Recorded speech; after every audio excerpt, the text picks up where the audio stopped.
Hey girl, Marissa here. You are listening to the Codependency podcast. As a young woman, you have been raised, reinforced, and rewarded for putting the needs of others above your own. That is for being codependent. Now in your 20s, you're exhausted, exasperated, and enveloped in crap relationships, especially the one you have with yourself. This podcast is to help you undo all that so you can stop playing small and start taking up space, you dummy. Let's get to it. Hey everyone, popping in for a quick note. This recording was via Zoom and there were a few moments where the connection was poor, which we've all gotten used to this past year. I did my best to edit it out, but just know all in all it's about 5 seconds. So any abrupt pauses or words skipped, just know in a moment it's going to flow back into the beautiful conversation I had with Christie, and I hope you enjoy. All right, today we have Dr. Christie Kederian. She is a nationally renowned relationship expert who specializes in helping clients create lives they love and find love they deserve. With an extensive career as a professional matchmaker and relationship expert for eHarmony and Match.com affiliate company, Christie has helped hundreds of people find love and improve their relationships. She's a triple Trojan, receiving her bachelor's, master's, and doctoral degree at the University of Southern California in psychology and marriage and family therapy. She's also a radio host, the Lyrical Therapy Hour, and has been featured on ABC, NBC, KTLA, The Wall Street Journal, Los Angeles Times, Cosmopolitan, and now the Codependency podcast. Most importantly. Yes. She is the educational outreach representative for the California Association of Marriage and Family Therapists and provides trainings for pre-licensed MFTs. Christie, oh my goodness. Thank you for coming on. How are you? I'm great. Thanks so much for having me. I'm so excited to be here. Yeah, and we will tell the listeners. So I was sharing with Christie before we started recording that we are related. Yes. So my husband's cousin's wife, sister is Christie. Is me, yes. Yeah. Awesome. Yeah. Okay. Well, this is the Codependency podcast. Codependency as a term is very convoluted, and we're on a mission here to help define and understand it better. So how do you define codependency, and where have you seen it in your own life? Yeah, great question. So I think my definition of codependency is when you place somebody else's needs ahead of your own, and you also place your own well-being upon somebody else's well-being. So in order for you to be happy, or they have to be happy, in order for you to feel at peace, somebody else has to be at peace. So, and that could be one person, or that could be, a community of people, or just your environment. Right. And I see it come up everywhere. And I think it's, which I love the theme of your podcast, because I think it's one of those, sneaky things that can creep up in so many areas, because like you talk about, it starts really early on in little ways. Intentionally or unintentionally, we've been programmed and told by society that,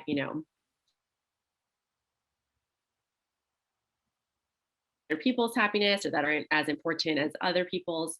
And then, so I've seen it everywhere, especially in our work as therapists, that a lot of therapists I work with, we deal with this in huge ways. And obviously in love, dating, and relationships, which is my area of specialty, this is really where the mirror is held against in front of you, and you can see all of your struggles with that. And so, yeah, I think it's really rampant in basically every area of our lives. So we really have to learn about it and be aware, so that when we're kind of tested by some of those patterns creeping up again, we can kind of center back in and recognize what's healthy for us and what's not.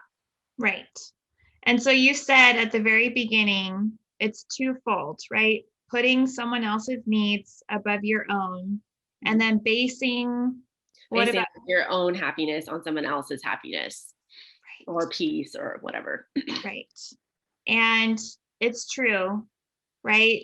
When we think of codependency, I think we picture a dating relationship, married couple, right? A duo where one is the codependent, the other is the, you know,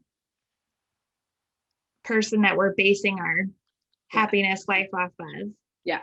And where have you seen that in your own life?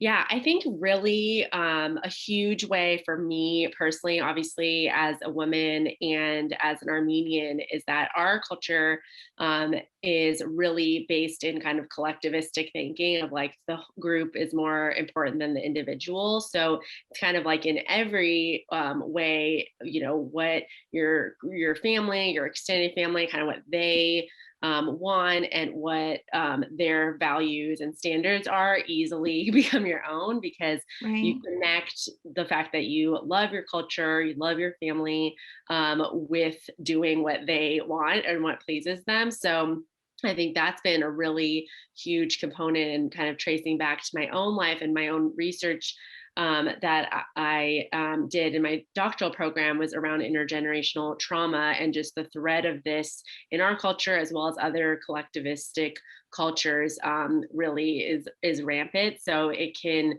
be in as little ways as, oh, let's ask everybody what they want to eat and make sure that's provided for you in your home when you're hosting your, large extended family and just making sure that Right. you're going above and beyond for everybody else to be happy, but not really care for your own needs.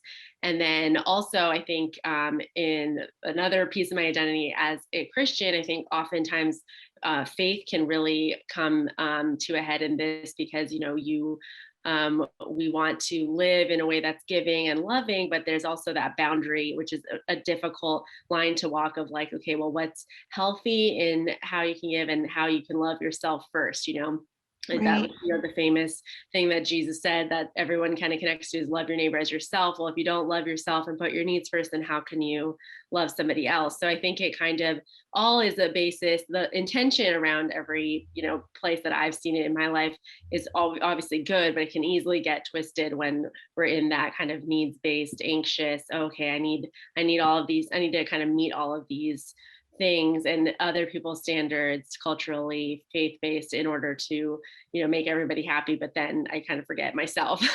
Right. 100%. I sense that codependence, right? We're extreme. Mhm. So, right, mothers put the needs of their children above themselves sometimes. Partners base their happiness off their partner's Mhm. happiness. Mhm. That is human. Yes. That is innately human.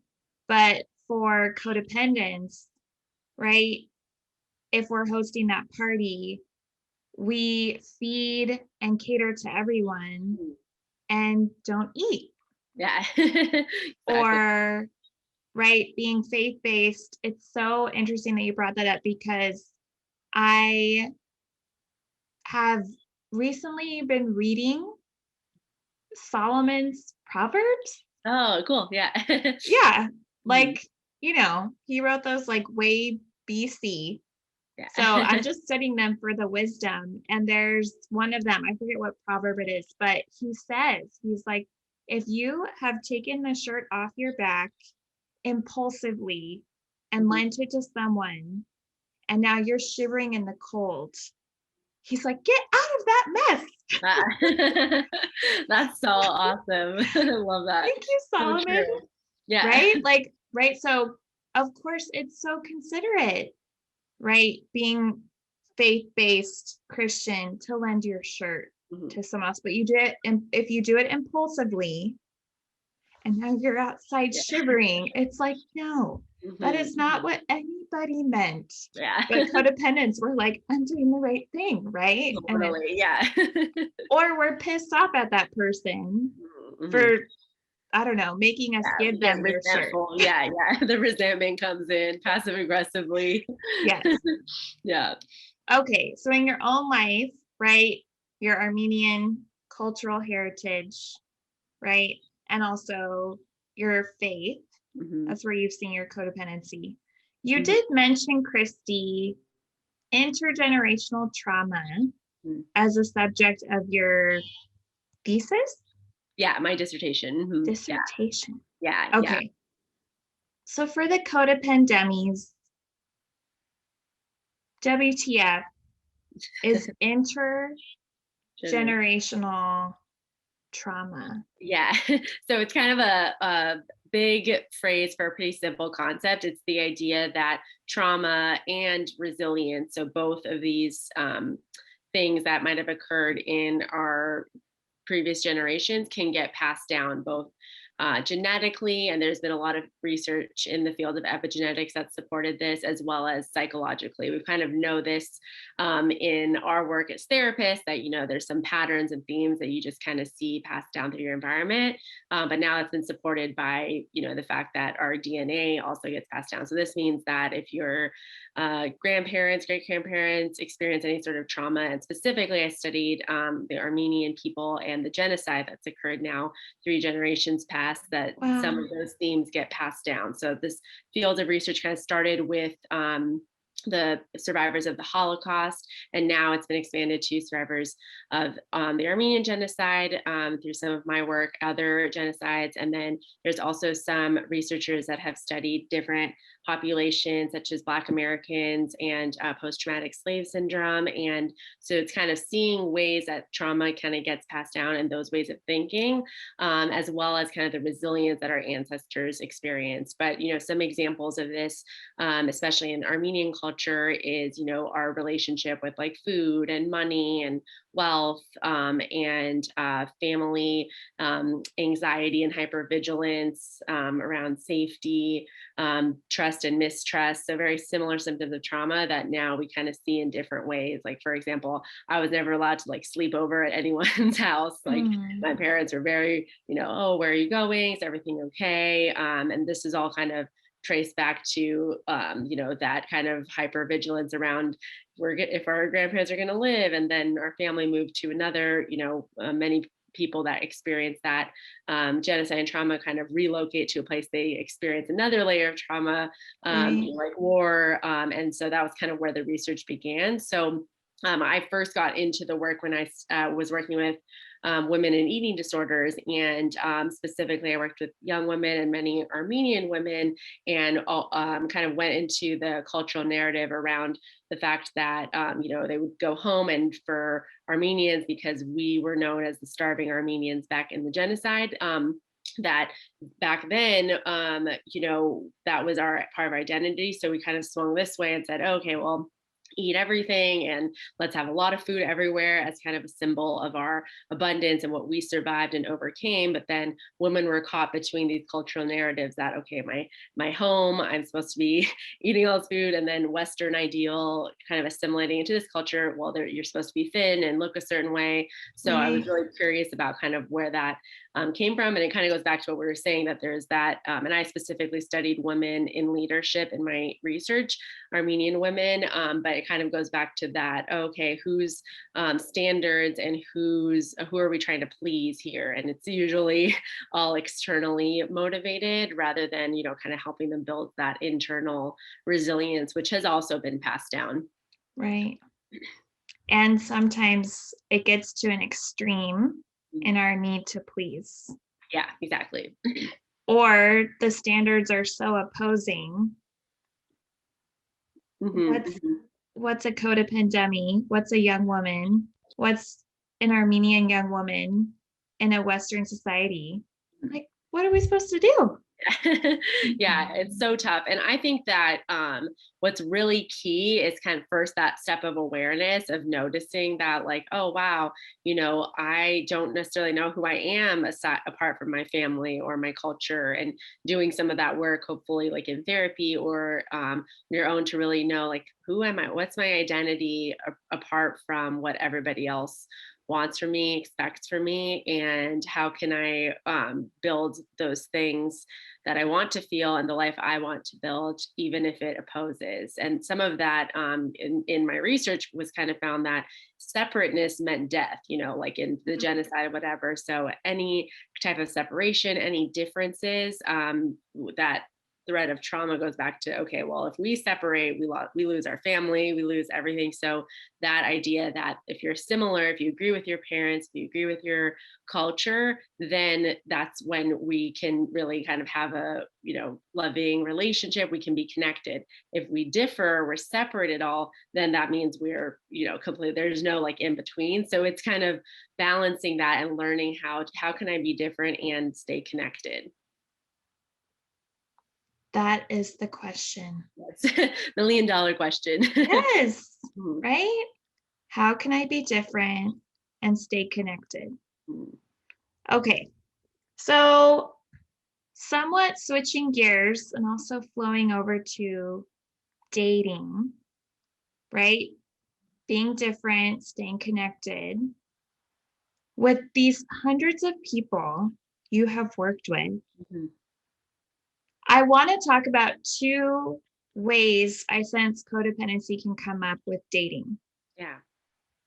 Where I'm sure you'll add different ones, but how we can be codependent with our friends, family, colleagues, and want to please them with who we choose. And how we can also like screw all of them and just become codependent with our partner. So let's talk about first ways you've seen this hyper need for approval with friends, family, others interfere with dating, finding a partner. Yeah, one of the things that I recommend people do pretty early on is allow yourself the opportunity to just get to know somebody, swipe, match with them, talk to them, have a few dates before you text the girls group chat or you tell your parents or whatever, to just have your own experience of that person and decide for yourself whether you like them or not before you hear everybody else's voice. And you might already be hearing everybody else's voice without asking their approval or non-approval, but I think codependence especially, like we're just like it's by early 20s it's ingrained. So you're like, you guys just have that voice, but don't add actual voices. Right. Don't add actual voices. Exactly. Yeah. And I was just working with a client on this, in fact, and she just felt so much freedom and so much less shame when she was not hearing all the or asking all the opinions.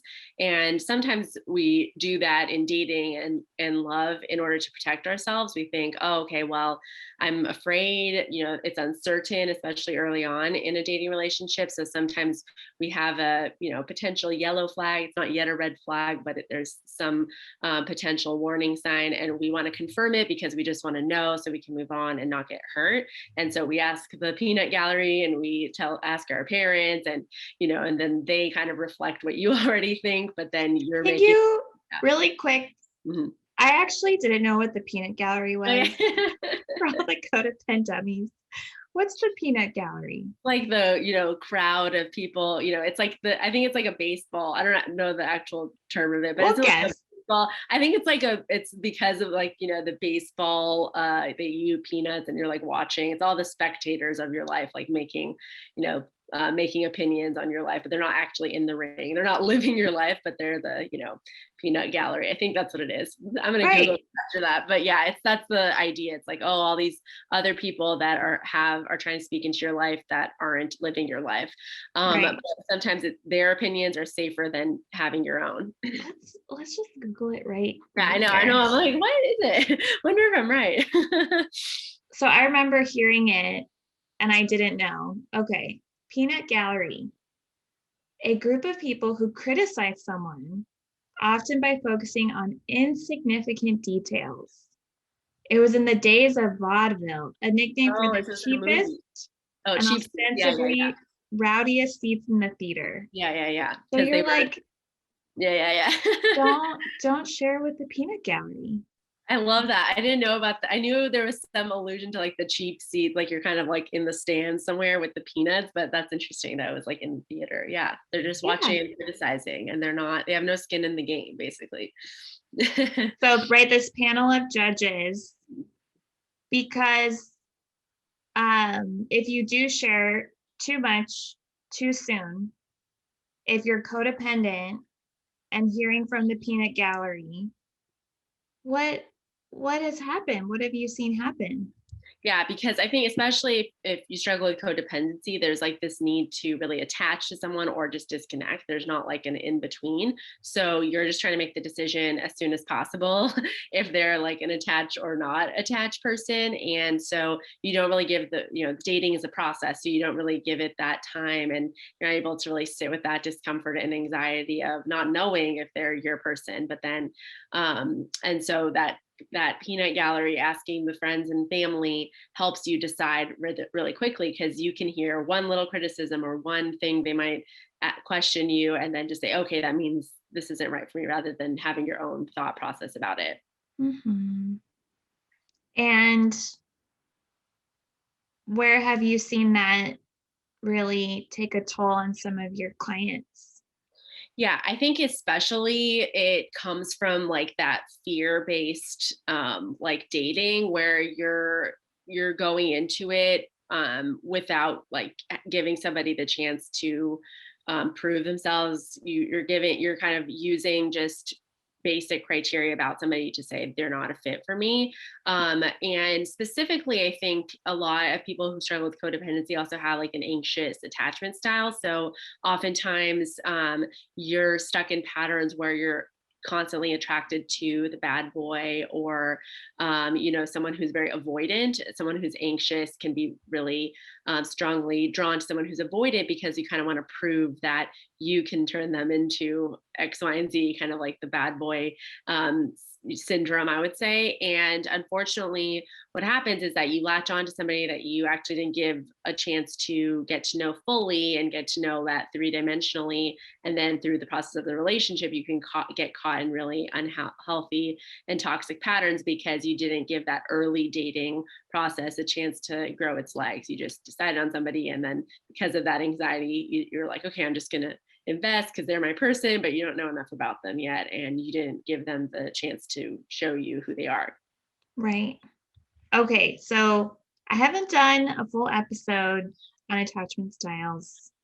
We've touched on it, so I sense listeners, you guys just Google it for now. Nice. It's a whole episode, if yeah. not 4. Oh yeah. Probably a series. Yeah. Yes. Yeah, but a book I always recommend to clients to read before I work with them is called Attached by Amir Levine and Rachel Heller. It's a great book. Have you read it? Me at the behest. Is that how you use that word? We're just looking up. We're just being honest, codependent. Yeah, a person's command. Yes. At the behest of my older sister. Oh, nice. Yeah, cool.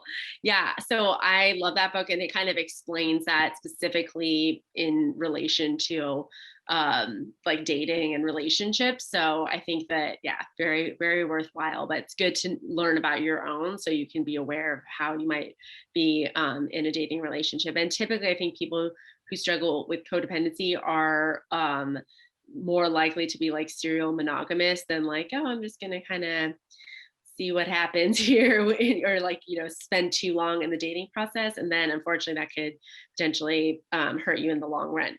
Right. Okay. So we started talking about bad boy, but just to review, right? Because this is the thing too, Christy, is codependence, thankfully, we can be codependent with everybody, but we tend to be codependent with a select few, right? We can't be codependent with our parents and our friends and the guy we're dating.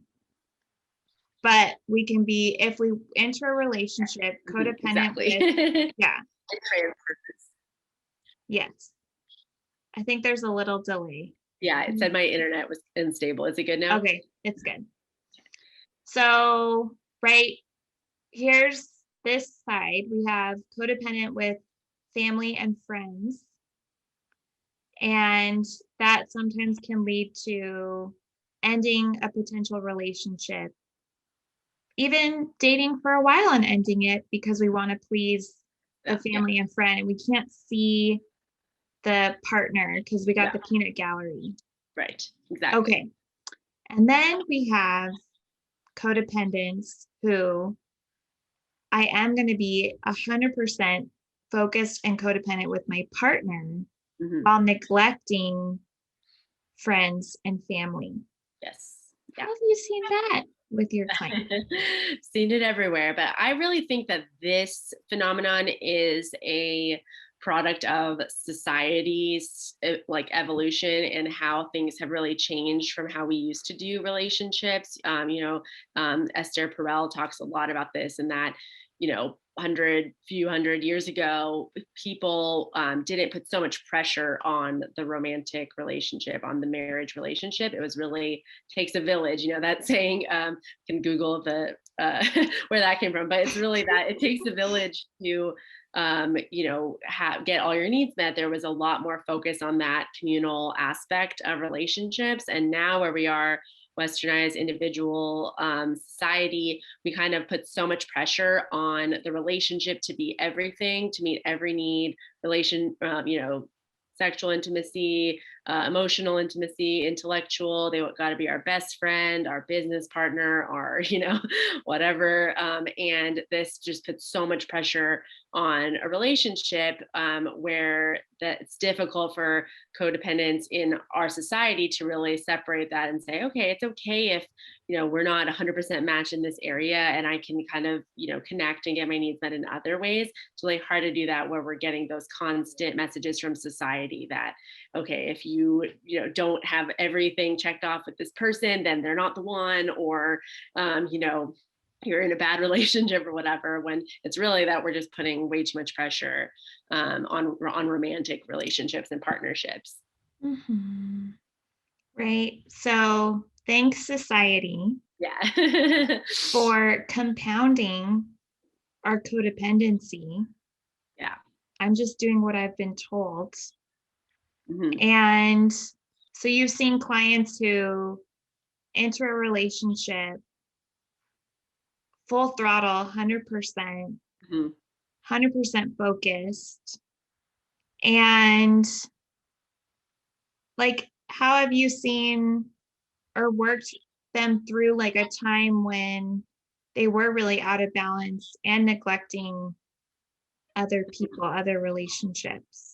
Yeah. And so I think that one of the main things that I really coach clients to do initially in the dating process is really think about what you're looking for in a partner, and where, oftentimes we're looking, especially for women. I did a post on this about how women tend to really look for, financial security in a partner. And I believe that's because many times we don't feel like we're very financially literate and secure and know what we're talking about. So we're hoping somebody else comes in and can kind of fill that void so we don't have to do the work on our own. So I really encourage clients to, think about what you're looking for, and I have a methodology that I help them kind of put that down on paper. And then what are the ways that you also bring these things to the table?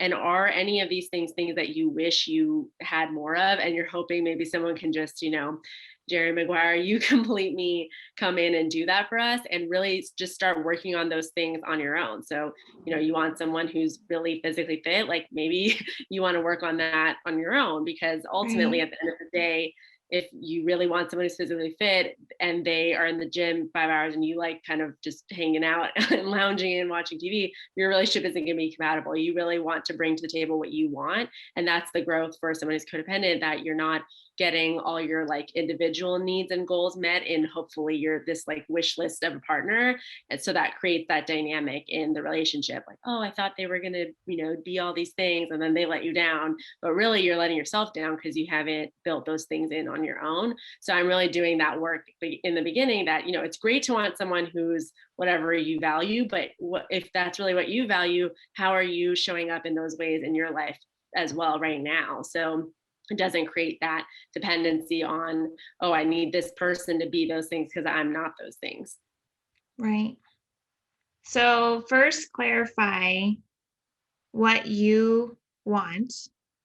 Yeah, what you want, what you want in a And partner, and then how you bring that to the table or not, and ways, and then kind of work on ways that you can bring that more into your life if that's something you value. Mhm.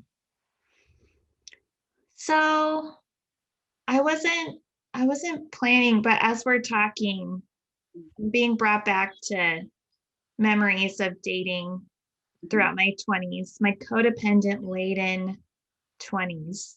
Mhm. And I was more in the screw everybody else. Mhm. This is my boyfriend. Okay. Yeah. This is my person. Yeah.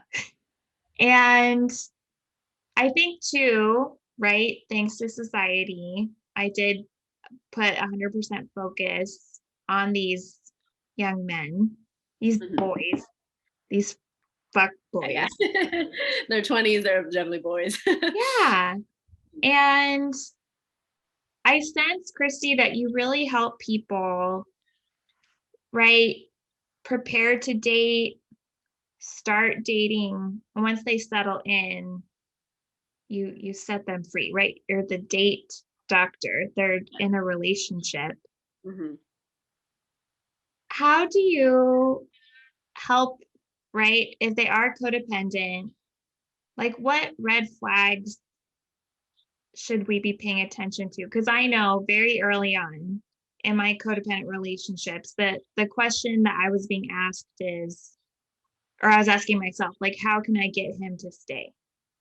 And it Mhm. doesn't matter if he was showing signs of alcoholism, Mhm. Mhm. Mhm. infidelity, Mhm. like differing values, like it had already been, we were too far in the dating. Mhm.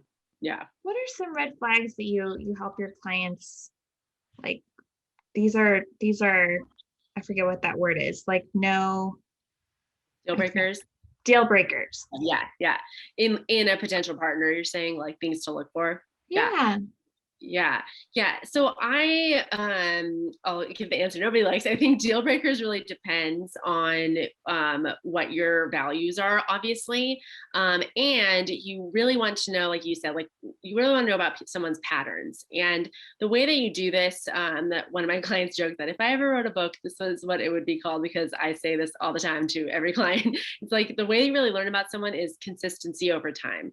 And so, especially right now, during COVID dating, it's really difficult to know a lot about somebody in different contexts and over time. So really all you're learning about them is kind of what they're telling you, and certain things such as, infidelity, alcohol, as someone can tell you all day long, I have no problem with alcohol, but we don't get to see over time what their consistent patterns are like. So you really want to give that opportunity to, before you're in that investment or in that relationship, get the opportunity to know somebody in different contexts and see what sorts of patterns show up in their life over time.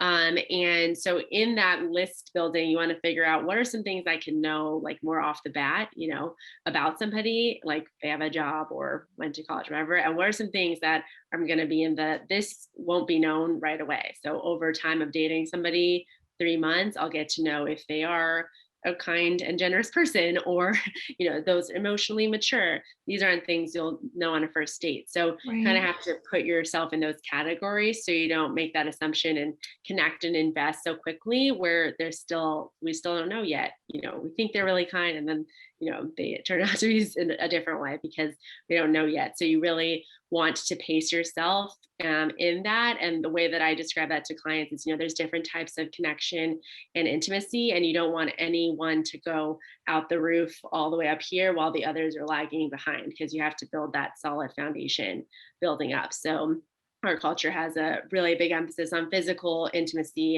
and connection, but unfortunately that is over here. And then even if a relationship could have evolved from those connections, the other types of intimacy don't have a chance to grow to meet that. So we kind of want everything to evolve simultaneously, and then with that grows the trust and vulnerability that is necessary in a relationship. So You don't want to like, have that love bombing relationship be built on sand and not a solid foundation. So you kind of have to have that time, and working with someone, managing that anxiety, noticing those patterns in yourself, like a therapist, is going to be really helpful, because it's really anxiety provoking naturally dating, but we have to go through the process to see if someone's really your person, or if you're just trying to make them like, fit into the holes you think you have in your own self. Right. So I'm hearing consistency Mm-hmm. over time. Yes. That is the title of your book. Yes. And Shelves sometime. right, if there's a red flag, it could be a one-time thing. Mm-hmm. Yeah. Or it could be consistent over time. Exactly. And you're like, oh, right. I had an episode recently where I talked about this young man I was dating. He was in touch with his ex-girlfriend, and then he was consistently in touch with his ex-girlfriend. It's like, there's the consistency. Exactly. Yeah. So red flag stays a red flag, right? Yeah. Deal breaker. Exactly. Yeah. Yeah. And then I'll call it a yellow flag, because there's always a yellow flag, but we don't know if the light's going to turn red yet. So it's like the yellow flag, and then we'll see kind of if this is a pattern, if this is a characterological thing, and all of that. Every successful relationship I know has some yellow flags in there, but learning if they're a red flag over time is what is really going to be the healthy response. But the key there is, for someone who is codependent, that you're not investing already off the bat, and you connected, and you're emotionally attached, and you've treated them like their spouse or whatever. You've given them all of everything, and then you recognize it's a red flag. The key is that you have to slowly connect and invest, and only do that once you've built that trust and relationship over time. You can't just kind of do it all off the bat, because that's what makes you feel like you have to stay in something that isn't the right fit. Yeah. I was 100% focused on him, and then I didn't want to call and tell everybody what it had been like for the past month, 2 months, 3 months. So I was totally alone, dealing with these red flags. Yeah. So consistency over time, notice the yellow flags, notice your partner's behavior in different contexts. Yes. And also you want to build different areas of the relationship: physical, emotional, spiritual, intellectual. Yeah.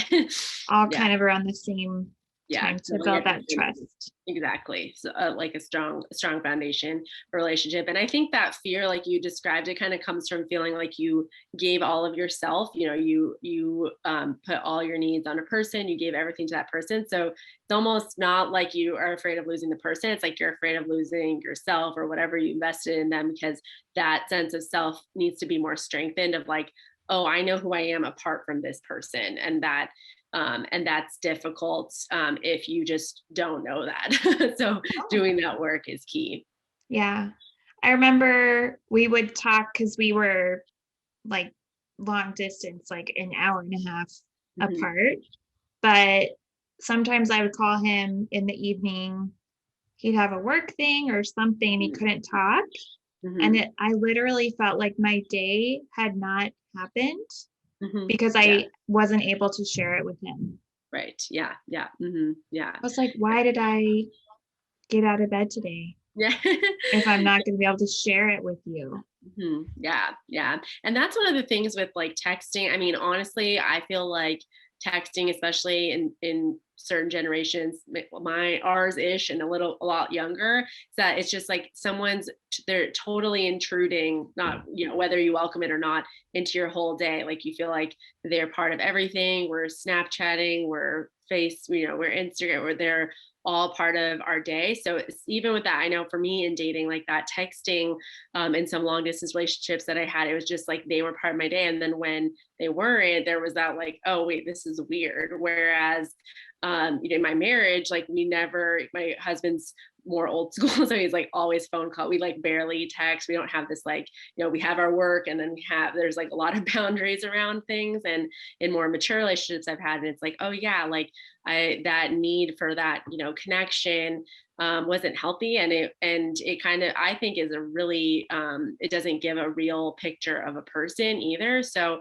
you can get a whole idea of somebody and build this whole connection, but the connection is really about, just having somebody there to talk to, like on a, instant gratification basis. And it's not really building those deeper times together or connections to tell if someone's your person or not. So I feel like the more you're able to limit that, and that's why I really coach people in the dating process to like get off the app into a an actual conversation, a FaceTime, a date, because that could easily just be like they're a little companion, and we all like that, validation, someone to talk, somebody there, especially if you're codependent, but that's really not healthy overall. And then it's hard to separate that naturally, like this is my life and this is their life, when they're constantly like blowing up your phone and you're talking to them all throughout 24 hours. So right.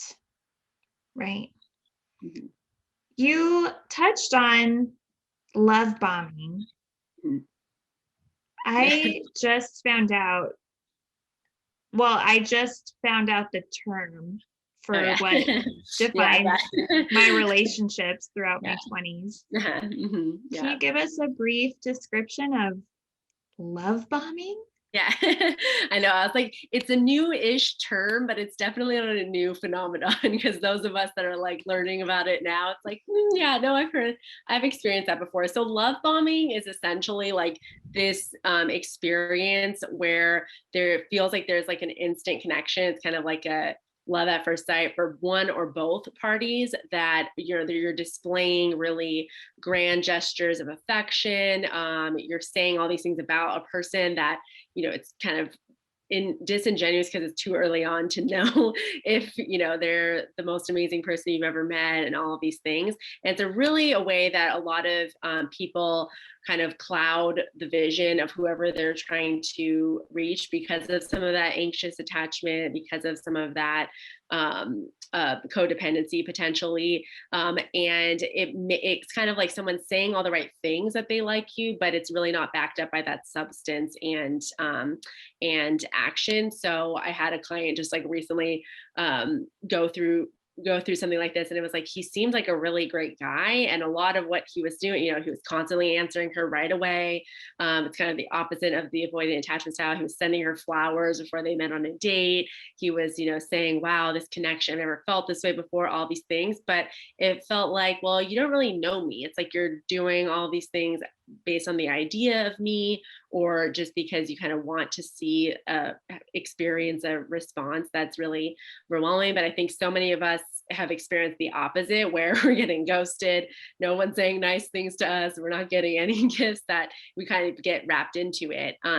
So yeah, so it's kind of that early on experience of just being like overwhelmed with love that isn't really backed up by experience and that trust. Sounds very codependent. Yes. Yeah. Love bombing. Yeah, exactly. Yeah. Okay, Yeah. well, there's the short summary, and I'm sure, I'll have to talk about that more in depth. Okay, so we've heard about, codependency and beginning the dating process, how to be proactive and, preventative of it coming or leading to the demise of a relationship, or lengthening a relationship that needs to end sooner. Talked about love bombing. What are some questions, when we are getting to know potential partners, that we can ask to start to sense if they are our soulmate? Yeah, there's a really great book I highly recommend also, called 8 Dates by John Gottman. And as you know, John Gottman's a huge researcher on relationships. And some of the things that are really important And some of the work you want to do first is recognizing what your values are. Second, figuring out, what things are like questions you can ask, and what things are things you can learn over time in context. So getting really clear on that. So examples, I work with a lot of Christian clients. So like learning about their faith and their faith journey. This is probably an area you want to know a lot about if that's something really important to you. Maybe like education, career, or ambition goals, if that's really important to you. So thinking about, okay, like, where do they, you don't want to ask this on a first date, but what's your 5-year plan, or what are some goals you have for your life, or what kind of books do you read on personal development, things like that. A question I love, and I always recommend clients to put this on their profile, or use this as one of the drop down questions, is like, what do you do on a typical day, or Saturday or Sunday or whatever? Because I think what someone does on their free time, or what they enjoy doing, it tells a lot about them, and also a lot about Dr. Rick Warren, for me, Harmony, talks a lot about this. Like, the more similar you are, the more compatible you are. So the more your life looks the same also, that can really tell you a little bit about compatibility. So I think it's really first going down to, and I call it values-based dating. So that's really what I teach clients, like, what are your values?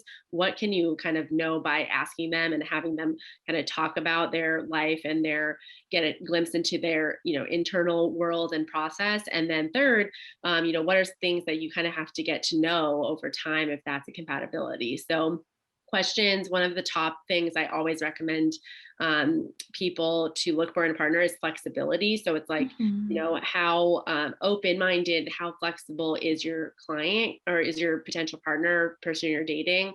Because even if you agree on a lot of things, you might not in the future, and you want that opportunity for differences, like we talked about, to be a safeguard from codependency, for them to be like, oh yeah, that's interesting that you are this way, but I'm this way, and that's okay. We can still love each other. So yeah, those are some things I would recommend. Right. We can be different and connected. Exactly. That's the motto. This is going to be our book together. We'll co-author that one together. And then you'll write the consistency over time. Yes. Exactly. Yeah. So really getting in touch with, which, I sensed during my 20s, I might have been terrified to write it down, or questioned whether I knew if I knew my values. But just start. Yeah. Just write a list, like happiness. Yeah. I probably valued that. So start with values. What questions you want to ask a potential partner that are socially appropriate. Yes. Right. Like, you can't ask this in the first text or the first date, but some questions. And then we got to practice patience. Yes, that's the big one. What are you willing to hold out for and observe?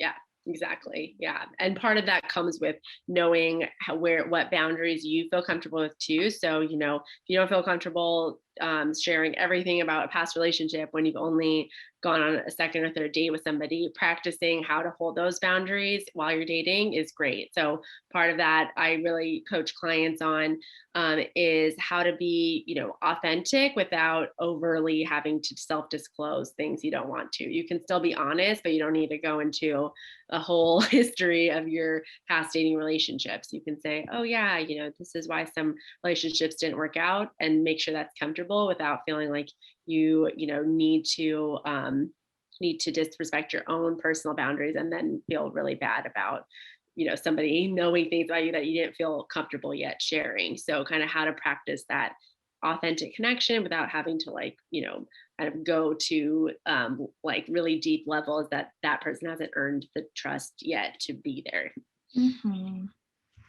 Values, questions, wait to learn, and maybe even writing out like what I'm comfortable sharing now, what I'm comfortable sharing later. Yeah, like your boundaries in dating. Right. Read Attached, 8 Dates, hit up Christie, find a therapist, listen to this podcast. Yeah. 10 steps. 10 steps to change your life. Yes. So what is the freebie that you're offering Codependent listeners? Yeah, so I have a free which dating app is right for you guide that's on my website as well as on my Instagram. And it's been really helpful. One of the top questions I get is, what dating app should I be using? Which one's the right one? And so I kind of go into describing that for you, just a quick guide, and would love for you guys to check it out. Awesome. Well, we will put links to your social and the guide in the show notes. Awesome. And people can find you there. Yes. And thank you so much. Yeah, cousin-in-law. I know. I love doing this. Thanks, Marissa. This is so awesome. I think this podcast is going to really help so many people. I'm like, I wish I had this in my 20s. That is like, one of my main wines. Like, what did I need to hear? I needed this podcast. At 20. Love it. Yes. Awesome. Okay. Bye, everybody. Bye. Thank you. Hey, sis. It's Marissa again. I'm not like a regular podcaster. I'm a cool podcaster, right? Thank you for listening and staying till the end. And know this. If you are feeling unseen, I see you. If you are feeling unheard, I hear you. And if you feel like you don't matter, know that you matter to me.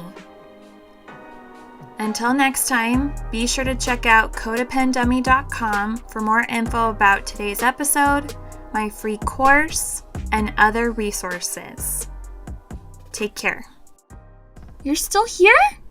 Just kidding. Girl, this is not therapy, and I'm not your therapist, okay? This podcast is designed to provide accurate and authoritative information in regards to the subject matter covered.